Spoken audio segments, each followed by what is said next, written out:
Hello, this is Clyde, braceblogger.com. This is O&P podcast number 59. It is October 4th, 2018.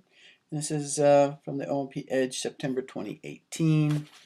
In the industry review, page number 13, this is an article about upper limb prostheses users rely heavily on intact limb.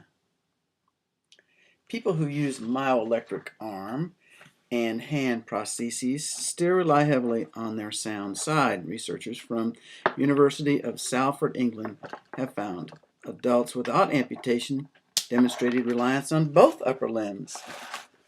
Amazing.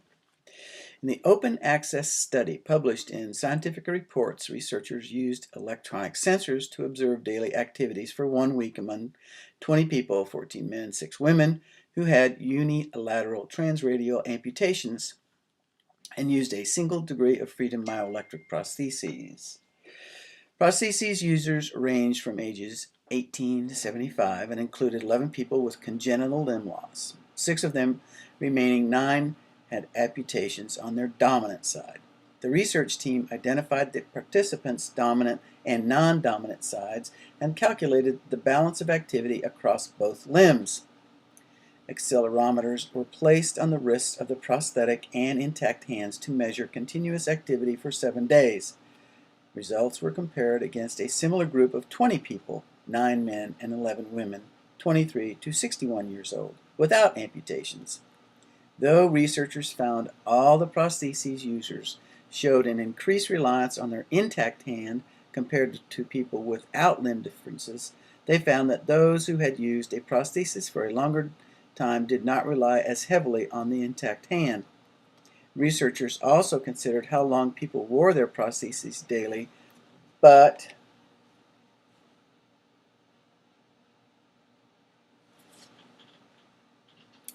concluded that there was no relationship between the length of time and how much they relied on the intact hand. The research team also invited participants into the lab to study how well the prostheses users performed on a pick-and-place task. The researchers found no relationship between measures of task performance with either the amount of time a prosthesis was worn or the degree of reliance on the intact arm. While further work is needed, our new technique allows clinicians and researchers to understand for the first time how people with prosthetic limbs actually use them in their day-to-day lives. This technique may eventually lead to better ways of supporting people who have been given prosthetic limbs, said Lawrence Keeney, PhD, professor of rehabilitation technologies at the university and research team leader. Second article is Gaits Differ in Transfemoral Amputees. A study published in Prosthetics and Orthotics International explored gait differences across different surface conditions for individuals with transfemoral amputations and K3 or K4 activity levels. 10 people with transfemoral amputations, 4 at K3 and 6 at K4, and 10 matched individuals without amputations walked in a virtual environment with simulated level and non-level surfaces on a self-paced treadmill. Stability measures included the medial lateral margin of stability, step parameters, and gait variability, standard deviations for speed, temporal spatial parameters, root mean square, or medial lateral trunk acceleration. Study results show that those with a K3 level of mobility walked slower with K4 individuals with wider steps, greater root mean square of medial lateral trunk acceleration, and greater medial lateral margin of stability standard deviations indicated their stability was further challenged. In addition, K3 participants had greater asymmetry in double support time and trunk acceleration, root mean square in the medial lateral direction, but similar asymmetry overall. Last article I'm reading today, page 13. Activity affects residual limb fluid volume in transtibial amputees.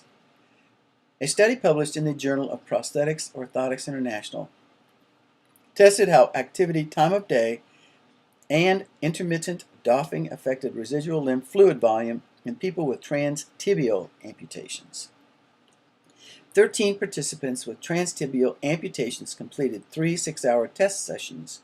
2 sessions served as controls, A protocol, during which participants left their prostheses donned, and 1 session was an intervention, B protocol, where participants doffed their prostheses twice for 20 minutes during the 6 hours of testing.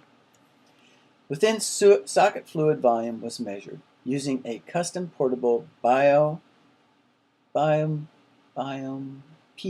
analysis system.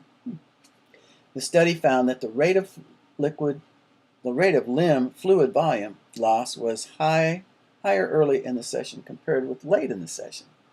Participants experienced less fluid volume loss during high activity than low activity. Socket users with pin suspension experienced less posterior fluid volume loss when they were intermittently doffed their prosthesis. The study found intermittent doffing did not benefit limb fluid volume of mechanical vacuum and suction suspension users. That's the end of that article. I don't know what that is. Bioimpedance analysis system. I'm going to look that up. Bioimpedance. Okay, that's the end of podcast number 59, October 4th. This is Clyde O&P Podcasting.